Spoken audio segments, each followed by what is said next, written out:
YTN 라디오 김우성의 생생경제. 애청자 여러분 안녕하십니까? 김우성 PD입니다. 서울 경기는 모처럼 미세먼지도 적은 쾌청한 날인데요. 빚 걱정은 그렇지 못합니다. 국민 개개인의 빚, 가계부채도 늘고 있고 특히 신용등급이 낮은 저소득층의 빚 큰 문제입니다. 이자 부담을 줄여주고 고통을 줄이겠다 대통령 공약을 실천하겠다고 하는데요. 사실 방법도 어렵고 부작용도 걱정입니다. 전문가와 함께 챙겨보겠습니다. 어제 미세먼지와 경유 가격 얘기해 드렸는데요. 해법이 쉽지 않았습니다. 미세먼지는 환경 문제, 경유 가격은 경제 문제, 경유차나 기타 내연기관은 산업의 문제입니다. 각자 분산된 이런 문제들 통합 관리하지 않으면 해법 더 어려울 텐데요. 이 문제의 통합 해결을 주장하고 있는 김필수 교수 연결해서 이야기 들어봅니다. 오늘은 경제수사대 마련돼 있죠. 금융감독원뿐 아니라 이 방송 듣는 모든 분들까지 함께 경제수사대가 돼서 불법 금융 뿌리 뽑는 시간입니다. 2017년 5월 17일 수요일 김우성의 생생경제 애청자 여러분께 문을 엽니다.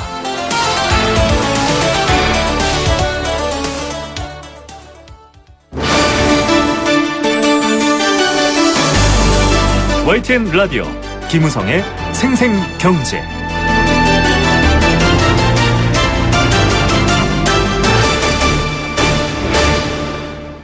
네, 첫 번째 생생 인터뷰 보내드리겠습니다. 이 문재인 대통령이 여러 가지 공약을 내놓은 것 중에 가계부채 또 이 금융정책과 관련된 공약이 있습니다. 그동안 가계부채 급증을 막기 위해서 총량제를 줄인다. 이런 건 뭐 문재인 정부와도 지금 비슷한 면이 있는데요. 문제는 이렇게 대출 문턱을 높여서 대출을 줄이는 정책이 풍선 효과를 나타내거나 여러 가지 대출의 질을 나쁘게 하는 그런 결과도 있었습니다. 계속 지적됐던 문제지만은 쉽게 해결하기는 어렵습니다. 특히 대부업이나 또 여러 가지 사금융에서 돈을 빌리시는 분들, 이분들의 좀 속내막도 들여다볼 필요가 있을 텐데요. 이렇게 나빠지고 있는 서민금융의 문제 대통령이 해결하겠다. 내세운 것 중에 하나가 바로 대부업체 최고금리 인하입니다. 현행 27.9%의 최고금리를 20%까지 낮추겠다라는 건데요. 실현이 가능할지 또 이게 역효과는 없는지 생각해 볼 분들이 많습니다. 이 분야 전문가와 함께 이야기 나눠보겠습니다. 한성대학교 경제학과 김상봉 교수 전화로 연결합니다. 교수님 안녕하십니까? 예, 안녕하세요. 예, 사실 이 대부업체라고 하는 이 제도권 금융의 어떤 마지막 보루라고 할 수 있는데 이용하시는 분들이 좀 서민이 많은데요. 최고금리가 너무 높다, 낮추겠다, 이 방침 어떻게 평가하십니까? 예, 더불어민주당 대선 공약 중에 가계부채 해결을 위해서 3대 근본대책 7대 해법이 나와 있습니다. 네네. 그 7대 해법 중에서 이제 고금리 이자 부담 완화 부분인데요. 내용을 살펴보면은 대부업 등 최고 이자율을 이자 제한법에 따른 이자율로 일원화하고 원금을 초과하는 이자부과 금지가 있습니다. 그런데 이제 선관위 홈페이지에 있는 10대 공약에는 이제 이 가계부채 문제가 빠져 있습니다. 다만 이제 그 3월 16일 보도자료에서 보면은 이자 제한법상의 최고금리 상한이 25%, 대부업은 27.9%를 20%로 이제 단일화하겠다고 밝히고 있습니다. 네. 여기서 이제 제1금융권을 이용하지 못한 서민들은 10%대 중금리 대출을 이용할 수 있도록 서민대출을 또 활성화하겠다는 내용도 있고요. 네. 먼저 27.9%인 이제 대부업의 최고금리를 이제 이자 제한법상의 최고금리인 25%와 맞추는 작업이 필요할 것 같습니다. 네. 또한 이제 25%가 되더라도 20%까지 이제 낮춰야 되는데요. 단기적으로 이제 낮출 것으로 이제 예상이 되고 있고요. 이러한 최고금리 인하 방침은 이제 현재와 같이 가계부채가 많은 상황에서 서민금융의 이자 부담을 줄여줄 수 있다는 장점이 있습니다. 네네. 따라서 이제 미시적으로 서민들의 민생에 큰 영향을 이제 줄 수 있는, 좋은 영향을 줄 수 있는 것 같습니다. 예, 여러 가지 법의 취지나 이런 부분들은 참 좋은 면이 있다 이렇게 평가하시는 거군요. 예, 맞습니다. 그런데 이제 부정적인 효과가 또 존재를 하겠죠. 네.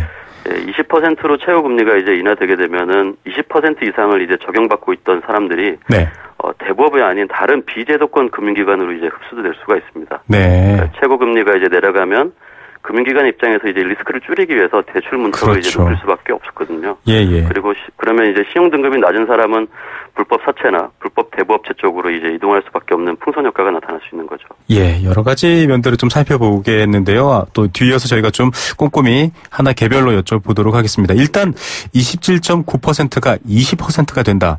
이 수치에 대한 의미도 조금 일반인들에게 생소할 수 있어서 설명이 필요할 것 같은데요.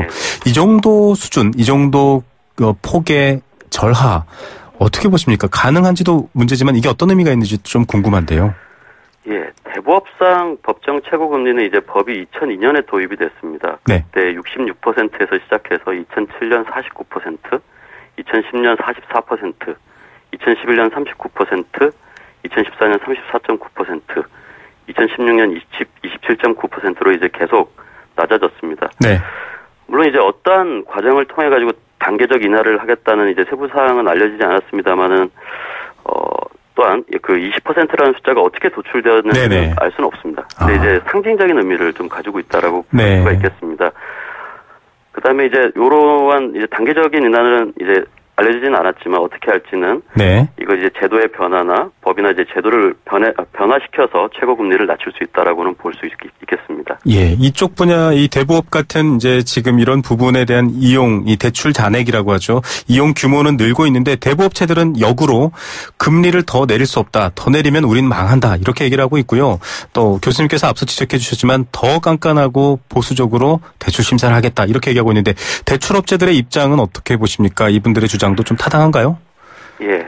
일견 타당한 측면이 있습니다. 이 대부 잔액이 총 대출 잔액이 2012년에 8.7조로 시작해서 계속 증가를 합니다. 그래서 2016년 6월에 한 14조 4천억 원 정도 됩니다. 근데 이제 아까 법상의 이제 최고 금리가 2011년에 39%, 2014년에 34.9%, 2016년에 27.9%로 계속 낮아지는데요. 낮아짐에도 불구하고 대출 잔액은 이제 계속 증가하고 있는 거죠. 이렇게 이제 대출 잔액이 계속 증가하고 있는 상황에서 그 대법하고 이자제한법상의 최고금리가 지금은 차이가 있습니다. 예, 2.9%. 9% 정도 차이가 있는데 이 차이가 있는 이유가 불법 사채 시장을 이제 양성적으로 제도권 내로 이제 끌고 들어오기 위한 목적인 거죠. 그래서 이자제한법을 적용받는 사채업자 같은 경우에는 대법으로 등록하면 합법적으로 더 높은 이자를 받을 수 있기 때문에 이제 제도권으로 이제 들어오게 되는 거죠. 유인책이었군요. 예, 맞습니다. 예, 그런데도 이제 말씀하신 것처럼 사채업자들은 25%, 대부업, 그러니까 제도권 금융의 마지막 단계라고 할 수 있죠. 이쪽은 27.9%인데 또 불구하고 이 최고금리를 초과한 이자도 여전히 성행하고 있고 많이 이용하고 있다. 이렇게 알려져 있거든요. 규제라는 틀이 결국은 촘촘하게 시장엔 작용하지 않는 것 아닌가. 이 서민 금융시장에는 이런 생각도 드는데요. 예, 전체적으로 법정 최고금리를 초과해서 이자를 갖고 있는 사람의 숫자는 아직 파악이 안 되고 있습니다. 근데 일부 설문조사에 이제 따르면은 불법 사금융의 경우에 이제 이자율 금리가 약 110%에 이른다는 또 조사 결과도 있습니다. 그래서 현재 대부업법에 따라서 감독 구조가 이원화되어 있는데요. 2016년 6월 현재 금융위원회에 이제 등록되어 있는 대부업체는 약 8,980개입니다. 등록 기준이 이제 여러 가지가 있는데 자기 자본이라든지 뭐 자산이라든지 이런 부분이 있을 수가 있습니다. 그러나 이제 지방자치단체가 또 대부업체를 감독을 할 수가 있는데요. 워낙에 이제 넓은 범위를 다 감독을 해야 되니까 금융감독이 다 커버를 하지 못하는 거죠. 그래서 지방자치가 이제 자체적으로 또 감독하는 범위가 있는데 이게 또 넓다 보니까 불법 대부업체가 존재할 수밖에 없는 상황입니다. 예. 자, 서민금융만큼은 뭐 가장 높은 수준의 금융 서비스보다 조금 더 촘촘하고 안전망이 필요하겠다 이런 생각 인터뷰 들으면서 많은 분들이 생각하실 것 같습니다. 한성대 경제학과 김상병 교수와 함께 이 서민금융정책, 새 정부의 정책 꼼꼼히 살펴보고 있습니다. 일단은 교수님께서 앞서 한번 얘기해 주신 부분이기도 한데요. 최고금리 인하가 되면은 당연히 위험 감수 때문에 좀 더 깐깐하게 심사를 할 것이고 실제 결과도 보니까 2015년 9월 최고금리 인하했더니 대부업 이용자 수가 줄었다. 다시 말해서 대부업에서 그만큼 이용을 못하신 분들이 어디론가 뭐 사채업이든 어디 또 밖으로 갈 수밖에 없는 풍선 효과다. 이렇게 지적이 된 부분이 있거든요. 교수님도 걱정하셨던데 어떻게 보십니까? 네, 실제로 2015년에 이제 최고금리가 인하됐을 때 총 대출 잔액은 이제 늘었다고 되어 있습니다. 그러나 이제 금융위원회 자료를 보면은 2016년 6월에 거래자 수가 한 1.8% 줄어든 걸로 이제 나타나고 있습니다. 이 얘기는 이제 대형 대부업체들이 법정 최고금리 인하에 따라서 마진 감소를 이제 걱정을 하게 되는 거죠. 그래서 기존 고객을 위주로 이제 대출을 할 수밖에 없는 이제 구조가 되는 거고요. 그만큼 이제 신규 진입, 신규 고객 확보가 이제 어려워지는 거니까 기존 거래 패턴을 유지할 수 있는 또는 파악할 수 있는 고객이 대부업체 입장에선 더 나은 거죠. 그래서 신규 고객이 이제 대출을 하기가 어려워지는 거고요. 심사 자체를 이제 깐깐하게 할 수밖에 없으니까 사금융으로 이제 몰릴 수밖에 없는 거죠. 예, 이게 풍선 효과가 이미 이렇게 드러난 부분이 있는데 사실 좀 자료 뭐 기사 자료 같은 것들도 나오지만 신용 등급이 대개는 평균 등급이 7.48, 뭐 7.45 이 정도 수준.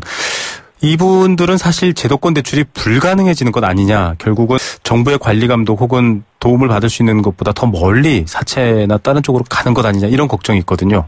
네네. 예. 예, 평균 신용 등급이 한 7등급 정도 되면은 지금 대부업체 이용하시는 분들이 대부분 평균 한 7.44등급 정도 됩니다. 네네. 이분들은 사실은 제도권 대출은 이제 어려우신 분이시고요. 제도권 대출은 대부분 6등급 내외로 이제 이루어지고 있습니다. 신용대출 기준으로 이제 보면은 은행이 약 1에서 3등급, 상호금융이 2에서 6등급, 여신전문금융회사, 카드사나 이제 캐피털사죠. 네. 4에서 7등급, 네. 저축은행이 5에서 9등급이 이제 주요 대상인데요. 마지막으로 이제 대부업체가 7에서 10등급입니다. 네네. 따라서 이제 법정 최고금리가 이제 낮아지면은 신용등급이 낮은 7등급 이하는 이제 제도권에서 점점 멀어질 수밖에 없고요. 리스크를 줄여하는 이제 금융업체 입장에서는 대출을 보다 깐깐하게 할 수밖에 없습니다. 예. 이렇게 뜬금없는 질문일 수도 있는데요. 저희가 이제 기존 가계대출을 놓고 얘기할 때도 풍선효과 얘기를 했었고, 지금 이렇게 주로 서민들의 생활자금에 많이 몰려있는 비중이 높은 이런 대부업 같은 부분도 역시 풍선효과 얘기를 하는데요, 교수님. 해결이 쉽지는 않을 것 같습니다. 누구도 답을 내놓지는 않는데 이 풍선효과를 좀 해결하기 위한 근본적인 시각 혹은 좀 이런 부분들을 주의해서 봐야 된다, 이런 부분들이 있을까요? 네, 가계부채나 또는 이렇게 대부업을 이용하시는 분들하에 이제 해당 사항이 있는 건데, 풍선 효과가 이제 양쪽에 있을 수가 있습니다. 아, 네. 이게 이제 가장 문제가 되는 부분들은 제도권 금융을 이제 이용을 해야 되시는 분들이 있고, 제도권 금융이 아닌 금융 복지로 해결해야 되는 부분들이 있습니다. 좀 달리 봐야 되는군요. 예, 달리 봐야 되는데 이제 그 신용 등급이 낮으신 분들을 물론 이제 굉장히 좋은 은행이라든지 평가를 잘하고 있는 은행이라든지 뭐 금융회사들은 당연히 신용 등급이 낮아도 본인들이 어느 정도 리스크를 감수하면서도 대출을 할 수가 있습니다. 네. 근데 이제 영세한 대부업체라든지 이런 부분들은 시스템이 마련이 안 되어 있기 때문에 대출을 할 수가 없습니다. 그래서 그런 부분은 차라리 뭐 세이망홀씨라든지 헬스살론이라든지 이수금융은 이제 10등급까지 지원이 가능하거든요. 그래서 이런 부분은 이제 정책금융 중에서 이제 서민금융 쪽으로 흡수할 필요가 있는 것 같습니다. 예, 더 위험한 상황 혹은 더 절박한 상황에 있는 분들은 좀 금융복지라는 측면으로도 봐야 되는데, 시장에서 총괄적으로 할 경우에는 풍선효과라는 부분을 피하기 어려운 면이 있다. 좀 분리해서 봐야 되겠다. 예, 뭐 이런 생각이고요. 또 하나는 이 저축은행이나 이 대부업 지금 얘기하는 부분도 사실은 뭐 그분들도 등록돼서 정당한 이제 시장 활동을 하는 금융서비스 회사니까요. 조달하는 금리가 있더라고요. 5%에 빌려와서 내가 이제 빌려줄 때는 몇 프로 이렇게 해서 그 마진을 남기는 건데, 조달 비용도 만만치 않아서 이 부분도 좀 정부나 시장이 개입해야 된다, 이런 얘기도 있던데 어떻게 보십니까?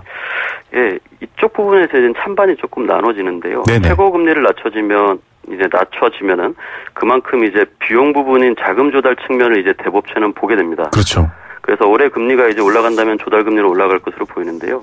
근데 이제 수신을 이용하는 자금 조달 외에는 다른 방법이 별로 없습니다. 근데 이제 예를 들어서 일본 같은 경우에는 대부업체가 은행에서 자금을 조달할 수가 있습니다. 근데 이제 국내 같은 경우에는 대부업체가 은행에서 이제 자금을 조달할 수가 없습니다. 이 부분을 일정 부분 좀 완화해 줄 수 있는 해결책이 좀 필요한 것 같고요. 그 다음에 이제 국내 대부업체 같은 경우에는 회사채 발행이 불가능합니다. 일본 대부업체는 이제 회사채 발행이 가능하거든요. 물론 이제 리스크 측면에서 보면은 굉장히 리스키하기 때문에 회사채 발행에 대한 이제 의문을 품을 수가 있지만, 만약에 좀 대형 업체라면은 이런 회사채 발행도 일부분 완화할 필요가 있을 것 같습니다. 예, 한편으로는 금융산업의 성장 이런 부분과도 또 연결될 수도 있다라는 생각도 들고요. 이 끝으로 최고금리 인하, 이런 서민 생활 안정, 또 서민 이자 부담을 완화하기 위한 정책, 앞서도 말씀해 주셨지만 강론이 좀 부족하다, 세부적인 부작용에 대한 대책이 필요하다, 지금 교수님이 이렇게 여러 언론을 통해서 얘기하고 있는데요. 그 부분 어떤 부분들이 좀 신경 써야 되는지 한 번만 더 강조 부탁드립니다. 예, 첫 번째는 이제 시스템을 조금 점검을 해볼 필요가 있습니다. 제도권 금융하고 이제 정책 금융 쪽으로 나누어서 복지로 해결할 부분들은 당연히 금융 복지로 해결을 해야 되고요. 시스템 내로 와서 이제 제도를 이용할 수 있는 부분들은 당연히 시스템 내로 이용할 수 있게끔 해줘야 되는 이제 양쪽 분리가 좀 필요할 것 같고요. 그다음에 또 능력이 있는 은행이나 이제 금융권이라면 등급이 낮아도 대출해줄 수 있는 시스템을 가져야 할 것 같고요. 그다음에 보다 정교한 정책들이 좀 필요합니다. 예를 들어서 대부업체를 이용하시는 분들 중에서 자금 용도별이라든지 나이대별이라든지 신용 등급별이라든지 이 회사가 신용평가 시스템을 갖고 있는지, 금리별 이렇게 다양한 정책들을 다양한 이제 정보들을 가지고 시뮬레이션하고 거기에 대해서 이제 이자율을 낮춰줄 수 있는 방안들을 정부가 조금 찾아봐야 되지 않을까, 그런 생각이 들고요. 그다음에 이제 불법 사금융 업체도 이제 조금 규제를 할 필요가 있는 것 같습니다.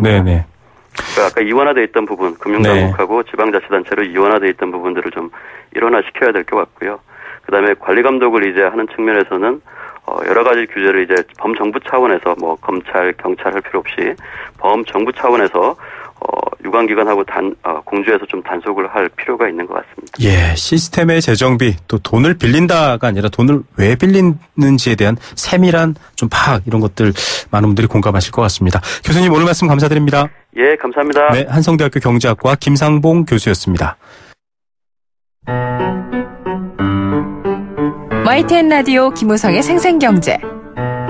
함께 느끼는 우리 경제 공감 사전입니다. 참여하시는 방법은요. 단문 50원, 장문 100원의 정보 이용료 부과되는 샵 0945번 문자 보내시면 됩니다.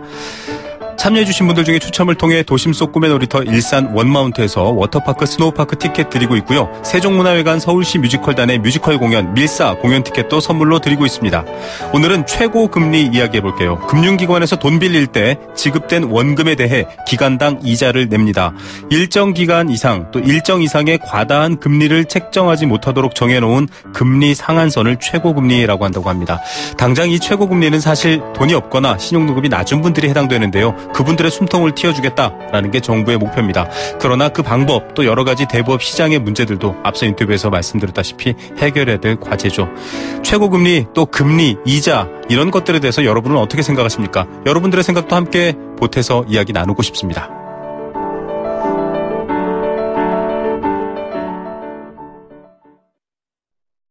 생생경제 일부 포스코 삶을 완성하는 품격 롯데캐슬과 함께했습니다. 캠페인 듣고 경제 톱뉴스 시작합니다.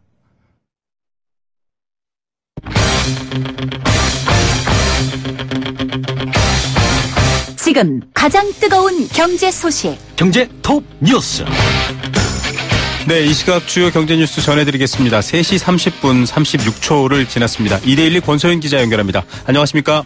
네, 안녕하세요. 예, 여전히 담배 피시는 분들 많은데 새로운 형태의 전자담배가 나왔다 이런 소식도 들어와 있네요. 네, 흡연가들에게 흡연가뿐만 아니라 오늘 하루 인터넷을 달군 뉴스인데요. 네네. 글로벌 담배 회사인 필립 모리스가 오늘 기자간담회를 열고 관련형 전자담배인 아이코스를 공개했습니다. 네. 이 실제 시판은 다음 달 5일부터 시작이 되는데요. 기존 전자담배는 액상 니코틴을 사용하는데 이 아이코스는 충전식 전자장치에다가 일반 담배와 모양이 같은 히트스틱을 꽂아서 사용하거든요. 네네. 이 담배잎을 원료로 만든 고형물을 넣기는 하지만 이걸 태우는 게 아니라 가열만 하기 때문에 연기나 재, 냄새 이런 것들이 거의 없다고 합니다. 네네. 이미 해외에서는 출시가 됐습니다. 일본이나 유럽에서는 제품을 구하기 힘들 정도로 인기라고 하는데요. 본체 누적 판매량만 300만 개를 넘었었습니다. 그래서 담배업계의 아이폰이다라고 불리기도 합니다. 예, 담배 하면 사실 담배세가 이 생생경제의 주요 주제였었는데 여러 시장, 세금 관계도 바뀔 수 있겠네요. 네, 일본의 경우에는 2015년 9월에 처음 출시가 됐는데요. 올해 4월 기준으로 아이코스의 담배 시장 점유율이 8%를 웃돌 정도로 인기를 끌고 있습니다. 그래서 국내 담배 회사인 KT&G도 바짝 긴장한 상태인데요. 작년 5월에 이미 전자담배 태스크포스를 꾸려서 시장 조사나 연구를 진행해오고 있고요. 관련형 전자담배 스틱 제조 설비를 독일 회사에 발주해 놓은 상태입니다. 네. 연내에 출시하겠다 이런 목표를 세웠고요. 사실 이보다는 금연 정책 면에서 걱정하는 사람들이 더 많습니다. 아, 네. 모양 자체는 일반 담배와 비슷한데 기존 전자담배와 비교해서 관련 맛은 더 강해서 아마도 좀 찾는 사람이 많을 것이다 이런 전망이 나오는데요. 네네. 필립 모리스는 유해 물질을 줄였다고 설명하고는 있지만 어쨌든 건강에는 좋지 않을 텐데 종이에 담뱃잎을 싼 형태인 일반 관련형 담배와 비슷하니까 금연 운동에 도움이 되지 않는다라는 겁니다. 그리고 또 유해 물질이 적다고 했으니까 방심하고 더 피워서 오히려 더 해가 될 수도 있을 거고요. 그렇겠네요. 또 이제 담배세도 논란이 되고 있는데 그렇죠. 일반 담배 가격의 한 75%가량이 세금이거든요. 그런데 전자담배는 이보다도 세금이 훨씬 적습니다. 그런데 이번 관련형 담배는 파이프 담배 품목으로 수입을 했기 때문에 전자담배보다도 개별 소비세 면에서는 더 낮은 세금이 붙을 것이다 이런 전망이 높은데요. 과세 형평성이 좀 어긋난다 이런 논란이 일고 있는 이유입니다. 예, 바뀐 환경에 맞게끔 세금 문제도 그렇고 또 건강 문제 꼭 체크해야 될 것 같습니다. 요즘 비정규직 정규화한다. 뭐 대통령의 업무 지시 또 행보로도 관심을 많이 받고 있는데 이른바 정규직 비슷하게 전환된 무기계약직 봤더니 아직도 여전히 서름이 크다 이런 얘기도 있네요. 네, 무기계약직이라는 거는 정년까지 보장을 받는 거기 때문에 뭐 사실상 정규직이라고 볼 수는 있는데요. 네. 비정규직에 비해서 고용 안정성이 높다는 이유로 정부는 비정규직을 불려고 있지 않습니다. 하지만 상당수의 공공기관이 무기계약직을 보면 연봉이 낮고 근로조건 역시 비정규직에 가까워서 이른바 뭐 정규직과 비정규직 사이인 중규직이다라고 불리기도 하거든요. 네. 그런데 이 공공기관 경영정보 공개 시스템인 알리오 자료를 보니까 지난해 무기계약직이 있는 공공기관이 총 97개였거든요. 네네. 이들 기관의 무기계약직 1인당 평균 연봉이 4,084만 원이었습니다. 반면에 정규직 1인당 연봉 평균은 6,890만 원이었는데 무기계약직보다 2,806만 원 더 많았던 겁니다. 네. 이 정규직과 무기계약직 간 연봉 격차는 계속 확대되는 추세인데요. 2014년만 해도 2,571만 원이었는데 지난해 2,800만 원을 넘어선 겁니다. 네. 뭐 물론 직급이나 경력 그리고 또 하는 업무가 다르고 또 평가 기준이 다르기 때문에 연봉 차이가 나는 건 당연하다 뭐 이런 시각도 있긴 하지만 매년 이렇게 정규직과의 연봉 격차가 벌어지고 있다는 점은 뭐 불만이다 이런 얘기도 나오고 있습니다. 예, 격차야 있을 수 있지만 격차의 이유나 차이가 정도가 설득이 안 된다면 문제가 있겠죠. 정보통신기술 분야 수출액도 많네요. 반도체의 힘과 비슷한가요? 어떻습니까? 네, 올해 4월에 뭐 정보통신 기술 그러니까 ICT 분야의 수출액이 155억 5천만 달러였는데요. 하나로 약 17조 3,700억 원이었습니다. 작년 같은 달보다 24% 늘어난 수치인데요. 네. 역대 4월만 놓고 봤을 때 뭐 최대를 기록했는데 작년 11월부터 계속 한 6개월 연속 증가세를 이어간 겁니다. 반도체가 72억 4천만 달러로 59% 늘어서 뭐 수출 증가를 이끌었고요. 디스플레이, 뭐 컴퓨터 및 주변기기 수출액도 뭐 일제히 늘었습니다. 이 ICT 분야 수입액은 78억 8천만 달러로 7.8% 늘었는데요. 네네. 이에 따라서 ICT 분야에서 76억 8천만 달러 흑자를 기록했습니다. 이게 전체 산업의 무역수지 흑자의 60%를 ICT에서 창출한 겁니다. 예, 오늘 뉴스는 여기까지 듣겠습니다. 감사합니다. 네, 고맙습니다. 이데일리 권소연 기자였습니다.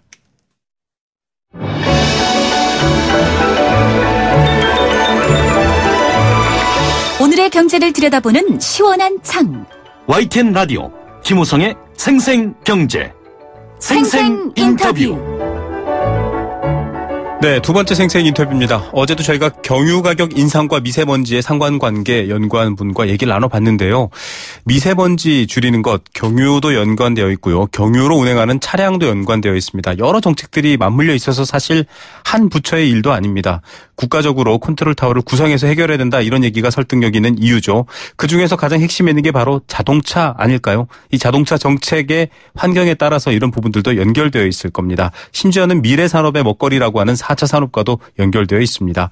새 정부의 자동차 정책, 이제 모든 정책이 리모델링 되고 있는 과정인데 어떤 부분이 필요할지 전문가와 이야기 나눠봅니다. 대림대학교 자동차학과 김필수 교수입니다. 교수님 안녕하십니까? 네, 안녕하세요. 예, 일단 미세먼지가 화두입니다. 2030년에 경유차 퇴출시키겠다. 세계적 추세라고는 하는데 네. 이런 방향에 대해서 모두들 방향은 맞는데라고 하면서도 약간 갸우뚱하거든요. 어떻게 보십니까? 전체적인 그림은 의미가 있습니다. 물론 이제 2030년에 퇴출이라는 것 자체가 일반 승용 디젤을 보통 얘기를 하고 있거든요. 네. 근데 승용 디젤하게 되면은 뭐 자동차 자체가 이 부동산 다음으로 가장 큰 재산이다 보니까 사실 마음대로 사용하고 사용 못하게 하는 이런 부분들은 쉽지가 않다는 것이죠. 네, 네. 예를 들어서 노르웨이 같은 경우가 의회에서 작년에 통과된 게 2025년에 내연기관차를 이 자국 내에서 팔지 않겠다고 선언을 했거든요. 네. 이 경우는 작년에 10대 중에 세대가 전기차입니다. 이미 30년 동안에 노르웨이는 전기차 활성화에 노력을 해서 드디어 성공을 해서 네네. 대부분 전기차에 대한 인센티브가 굉장히 강력하다 보니까 국민들이 자연스럽게 전기차를 구입하면서 네네. 2025년까지는 이제 이 판매를 안 하겠다 이렇게 선언했는데 국내 같은 데는 지금 뭐 반 이상을 경유차를 도입을 아직도 하고 있고요. 그렇죠. 또 실제로 경유값이 휘발유값보다 싸고 이 연비도 20% 이상 높다 보니까 한 달 동안 운행 잘하면 2,30만 원 나오면 애들 학원 한두 군데 더 보낼 수가 있거든요. 네. 현실적이라는 얘기죠. 그런 맞습니다. 측면에서 보면은 이거를 과연 지금부터 한 14년 후에 퇴출시킬 수 있을까라고 볼 때는 쉬운 부분은 아니고 그래서 결국은 친환경차 구입으로 자연스럽게 얼마만큼 인센티브를 통해서 유도해 주느냐가 상당히 중요하거든요. 예. 이 자동차는 최고의 경제적인 논리이기 때문에 정부에서 개입하기는 쉽지는 않고 인센티브 정책을 통해서 자연스럽게 점유율을 친환경차로 유도해주는 이런 어떤 공감대 형성이 가장 중요하다고 볼 수가 있습니다. 예, 그렇기 때문에 사실 경유차를 줄여서 환경을 개선하겠다라는 게 환경 문제다라고만 볼 수 없는 것 아닌가요? 그렇습니다. 사실 한꺼번에 보는 융합 개념이라고 보시는 게 좋습니다. 자동차 자체가 워낙 이제 공감대에 대한 부분들이 많다고 볼 수가 있거든요. 네. 지금 이번 정부에서도 이 화두라고 볼 수 있는 자율주행차라든지 또는 친환경차인 전기차에 대한 부분들 또 미래의 먹거리가 우리 자동차가 양대 축 중에 하나거든요. 네네. 그러면서도 미세먼지에서 노후된 디젤차에서 뿜어나오는 질소 산화물 분명히 문제점이기 때문에 네. 이런 여러 가지 부분을 다 봐야 됩니다. 그러다 보니까 산업이나 뭐 인력, 이 고용 창출이나 기술에 대한 거, 네. 또 우리가 친환경차나 자율주행차는 선진국 대비해서 3년 정도 뒤진데요. 네네. 이런 부분도 좀 따라가면서 환경적인 문제를 좀 봐야 되거든요. 예. 그런 측면에서 공통 분모가 지금 자동차로 좀 나오고 있기 때문에 그렇죠. 자동차의 전반적인 환경과 에너지 또 이 미래 먹거리 경제 이런 복합적인 부분을 한꺼번에 보는 것이 더 맞는 시각이라고 볼 수가 있습니다. 예, 지금 교수님께서 지적해 주셨던 것처럼 환경, 미세먼지와 경유차 배출가스 문제가 다 이렇게 지금 과학과 일자리, 환경 뭐 여러 가지 연결되어 있는데 네. 금지라는 정책, 특히나 뭐 세금을 올리겠다. 뭐 앞으로 구매를 못하게 하겠다. 이런 방식의 금지라는 실행 수단 때문에 반발도 많고요. 부작용에 대한 걱정도 유독 큰데 앞서 네. 말씀하셨다시피 금지라든지 이런 방식의 규제 정책이 아니라 인센티브를 줘서 유도를 해라 이런 말씀을 해주셨거든요. 좀 더 보충 맞습니다. 부탁드립니다. 맞습니다. 전기차 같은 경우도 그렇습니다. 실질적으로 보급을 하지만은 전기차 아직 경험에 못한 분들도 많고 저도 한 번도 못 상당히 해봤습니다. 많거든요. 예. 이런 것들은 사실 인센티브를 통해서 자연스럽게 유도를 해줘야 되는데 지금도 현재 노후된 디젤차 폐차하고 새 차 사면은 정부에서 지원해주는 제도 있지 않습니까? 네네. 근데 만약에 같은 디젤차를 사면은 7, 8년 이후에 똑같은 문제 생기거든요. 네. 따라서 새 차 살 때는 친환경차를 살 수 있게끔 이 점을 굉장히 강력하게 만들어줘야 된다는 얘기죠. 네. 그래서 점유율을 늘리는 게 중요하지 뭐 예를 들어서 신차 전기차가 나왔다고 기존차를 대체한다든지 이런 것보다도 경쟁력을 높여서 자연스럽게 친환경차를 유도해주는 부분이 중요합니다. 그런데 아직까지도 하이브리드나 또 전기차 같은 경우에는 정부에서 보조금을 주고 지자체에서도 이 보조금을 주기 때문에 네. 경쟁력이 내연기관차고 냉정하게는 아직 멀었다고 볼 수가 있거든요. 네. 그런 측면에서 자동차에 대한 전체적인 거는 좀 금지나 교체 이런 말보다도 자연스럽게 점유율을 늘리면서 옮겨가는 부분들 네. 이런 정책이 지금 융합된 정책이 필요하다고 보고 있습니다. 예, 융합된 정책과 인센티브 이게 뭐 국민들한테 하지 마라 이런다고 또 국민들이 안 할게 이러지는 않으니까 말씀하신 맥락들이 다 녹아 있습니다. 네. 결국에 좀 환경을 좀 덜 오염시키고 자연과 인간의 건강에 도움을 준다. 이건 모두가 동의하는데 네. 말씀하셨다시피 아직은 현행 자동차 문화, 자동차 산업, 이용, 행태 등과 전기차와 같은 이런 이제 새로운 자동차 사이의 거리가 크거든요. 말씀하셨다시피 인센티브도 필요하지만 네. 당장 이제 전기차에 대한 관심도 별로 없어요. 이게 궤리 어떻게 좁혀야 할까요? 사실 전기차는 아직 틈새 차종이고요. 세컨드카입니다. 네. 그리고 도심지 단거리용이라는 생각을 가져야 됩니다. 그러니까 이 국민들한테 계속 홍보나 캠페인을 통해서 전기차의 긍정적인 인식을 심어줘서 자연스럽게 뇌리에 박히게 만드는 게 중요합니다. 소통도 필요하군요. 네, 그렇죠. 네. 그래서 일반 자동차 같은 경우에는 가다가 휘발유 떨어지면 주유소 들어가야지 이런 생각을 가지거든요. 네. 근데 이 전기차는 휴대폰이라고 생각하셔야 돼요. 휴대폰 우리가 집에 가면은 꽂아놓고 아침에 빼고 나오지 않습니까? 그렇죠. 전기 자동차도 심야 완속 충전기를 이용해야지 내구성도 좋고 비용 절감시킬 수가 있고 네. 그래서 이용 패턴이 일반 자동차보다도 이 휴대폰이라는 생각을 가지면서 충전을 해주는 게 맞는 그림이고요. 네네. 또 중요한 것이 전기차하고 일반 내연기관차는 중간에 괴리가 상당히 큽니다. 네. 그 중간 모델이 바로 이제 하이브리드 자동차인데요. 네. 또는 하이브리드보다 전기차에 가까운 게 플러그인 하이브리드인데 플러그인 하이브리드라는 최근에 들어와서 거의 팔리질 않았습니다. 네. 그 이유가 뭔가 봤더니 플러그인 하이브리드는 한 600만 원 정도 주고요. 네. 전기차는 지방까지 보조금하면 2천만 원이 됩니다. 네. 너무 이 격차가 크거든요. 따라서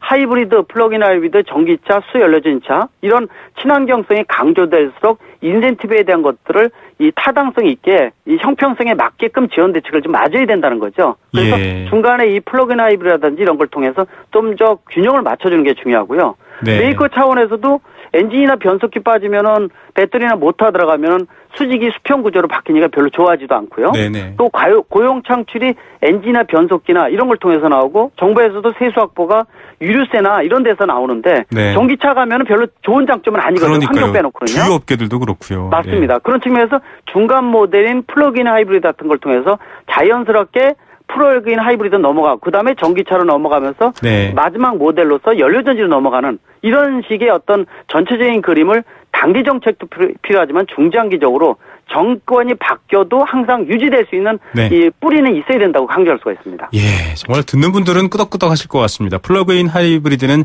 전기로 가다가 또 전기가 부족할 때는 연료로 가고 다양한 방식으로 운행하는 중간 단계인데 네. 문제는 교수님께서 지적해 주신 이 좋은 제안들 사실 플러그인 하이브리드만 해도 이게 국토부, 산자부, 여러 기재부 다 연결되어 있거든요. 세금 네. 문제 껴있고요. 기술 문제, 여러 가지 문제.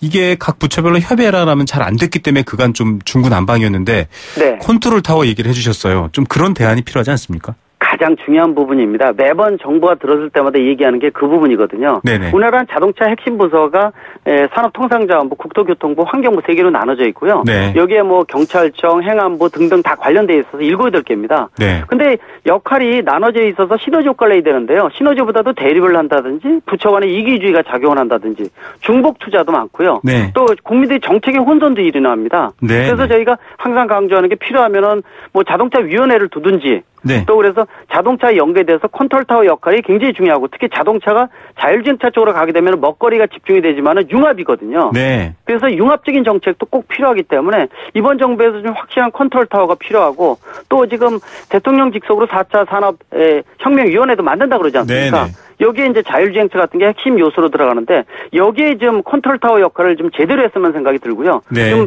형식적으로 하지 말고 해외에 벤치마킹 사례도 많기 때문에 얼마든지 우리가 좀 노력하면은 만들 수 있지 않을까 이렇게 생각을 할 수가 있습니다. 예, 국민이 바라는 바도 역시 마찬가지일 것 같다는 생각이 듭니다. 오늘 말씀 감사드립니다. 네, 고맙습니다. 네, 대림대 김필수 교수였습니다.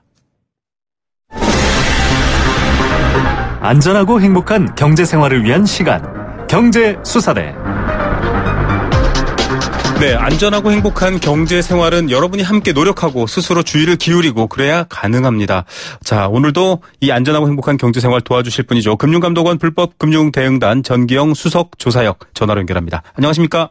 예, 안녕하십니까? 예, 저희도 오늘 대부업 최고금리 이런 얘기 인터뷰로도 다뤘는데요. 예. 이 미등록 대부업체 불법이잖아요. 이런 피해가 예, 그렇죠. 많다라고 또 알려주셨네요. 예. 네, 어떤 것들이 있습니까? 예.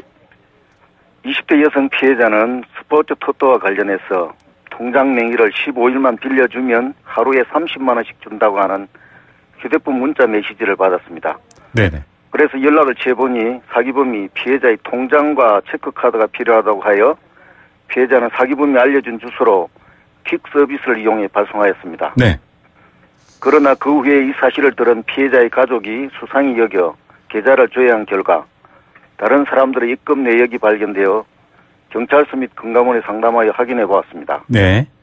그랬더니 피해자 계좌에 입금된 금액은 사기범이 보이스피싱을 통해 편취한 피해금이었고 이로 인해 피해자는 전자금융거래법 위반 혐의로 경찰 조사를 받은 사례가 있습니다. 예, 역시 불법에 속았군요. 예. 또 다른 사례로는요. 네네. 40대 여성 피해자가 정보지 교차로에서 소액 급전 대출 가능이라는 광고하는 대출업자에게 300만 원 대출을 신청하여 수수료를 공제한 255만 원을 실제로 수령하였습니다. 네, 돈을 받았네요. 예. 그런데 해당 대출업자는 적법하게 등록되지 않은 대부업자로서 네. 피해자는 매월 40만 원, 즉 연 206%에 해당하는 고금리 이자를 부담하였는데도 네네. 이자가 연체되니 미등록 대부업체가 가족에게 대납을 요구하는 등의 불법 추심을 받았다며 피해 신고한 사례가 있습니다. 예, 255만 원, 300만 원 빌렸는데 250만 원 줘놓고 매월 40만 원. 이런 것들 불법 사금융 때문일 텐데 불법 사금융 광고에 속지 않으려면 좀 알아야 될 것 같아요. 설명 부탁드립니다. 예. 먼저 불법 사금융 광고 중에 가장 흔하게 찾아볼 수 있는 게 통장 매매 광고가 있습니다. 네. 인터넷 블로그, 홈페이지, 카톡 메신저 등을 통해 주로 자금 환전, 세금 감면 등에 이용할 통장을 임대 또는 매매, 주로 개인, 법인 통장 매매합니다라는 광고글을 게재하여 네. 통장, 입출금 시 필요한 현금카드나 체크카드, 보안카드, OTP 등을 한 건당 80만 원 내지 300만 원에 매매한다고 광고하고 있습니다. 네. 그 다음으로 많이 발견되는 불법 사금융 광고는 미등록 대부업입니다. 네.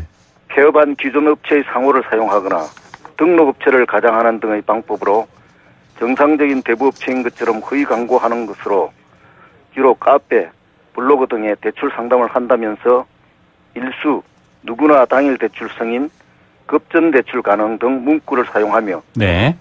저신용자 대학생과 같은 금융 취약계층을 유인하고 있습니다. 네네. 또 많이 발견되는 불법 사금융 광고로는 작업대출, 즉 허위 서류를 이용한 대출이 있습니다. 네. 인터넷 블로그, 홈페이지 등의 다양한 대출 희망자의 필요에 적합한 맞춤형 작업대출 광고, 주로 신용도와 관계없이 대출 가능, 네. 맞춤 신용대출 등 문구를 게재하여 대출받기 어려운 무직자, 저신용자 등이 대출을 받을 수 있도록 재직증명서, 급여명세서 등 대출 관련 서류를 위입 변조하여 대출을 받게 해준다고 유인하고 있습니다. 네. 참고로 금융감독원은 2016년도 한 해 중 총 1,581건의 인터넷상 불법 사금융 광고를 적발하여 방송통신심의위원회에 해당 웹사이트 폐쇄, 게시글 삭제 등의 조치를 취하였습니다. 예, 지금 설명해 주신 내용들 아마 저희가 여러 번 소개해 주셔서 아실 것 같고요. 통장 절대로 남에게 주면 안 됩니다. 불법입니다. 그리고 본인도 역시 범죄 연루로 피해를 입을 수 있고요. 미등록 업체 이용하면은 고금리 지불해야 된다라는 거 다 알고 계실 겁니다. 그리고 여러 가지 서류 위조 역시 범죄죠. 여러분 돈이 급하다고 해서 범죄로 빠지면 안 될 것 같습니다. 정기영 수석님, 그러면 네. 금융 소비자가 불법 사금융 광고로부터 피해를 입지 않기 위해서 좀 유의해야 될 부분들 말씀 부탁드릴게요. 예, 통장 매매 광고를 보면 법인의 세금 절감 또는 게임 사이트 자금 환전 용도로만 사용할 뿐 보이스피싱 등 범죄에 사용하지 않는다고 강조하는 것들이 많은데 네네, 그렇죠. 통장의 용도를 불문하고 통장을 판매하거나 임대해주는 행위는 예외 없이 전자금융거래법에 위반되는 범죄 행위니 급전을 융통하고자 절대로 통장을 매매, 임대하려고 해서는 안 됩니다. 네. 그리고 미등록 대부업 광고를 보면 누구나 당일 대출 승인이라는 자극적인 표현과 일수, 급전, 월변 등 표현을 사용하고 있으며 네네. 작업대출 광고로는 신용도에 관계없이 누구나 대출 가능, 맞춤 신용대출 등 표현 문구를 이용하고 있는데 네. 이는 대부분 불법 대부업체가 흔히 쓰는 광고이므로 이러한 광고에 기재된 전화번호로 연락하여 대출 상담을 받지 않도록 주의하시기 바랍니다. 예. 그리고 대출 상담을 진행하기 전에 대출 광고에 대부업체의 상호, 등록번호, 영업용 전화번호가 기재되어 있는지 꼼꼼히 살피고 금융소비자 정보 포털 파인 내에 등록 대부업체 통합조회 메뉴를 보면 정식으로 등록된 대부업체인지 여부를 꼭 확인하여서 피해를 예방하시기 바랍니다. 예, 역시 말씀드리지만 여러분 확인 한번 하는 게 이 범죄로부터 여러분을 보호할 수 있습니다. 파인 들어가셔서 꼭 확인하시길 바라고요. 안전하게 돈 빌리는 방법도 있나요? 예.